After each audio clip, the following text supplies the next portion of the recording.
করে সেখানে বসেছি। আমার মামা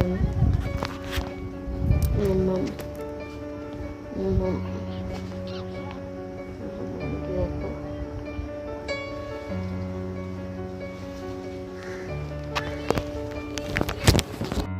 দুপুরে আমার মামা ঘুমিয়ে পড়েছিল, করে পার্সেল এসেছিল। তো কি পার্সেল হলো তোমরা দেখো। নিচে আমার মেয়ের জন্য অর্ডার করেছিলাম, বিছানা বেডিং সেট এসছে আমার সোনামায়ের জন্য।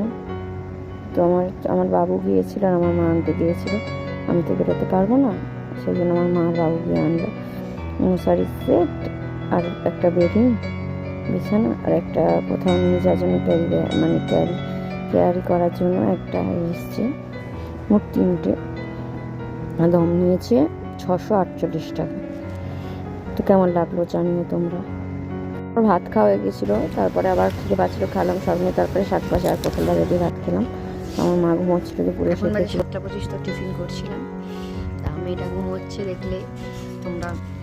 তো সবাই ভালো থাকবেন, সুস্থ থাকবেন, আর একটু আমার ব্লগটা লাইক করবেন, শেয়ার করবেন। তো এখানেই আমি শেষ করছি। So good night.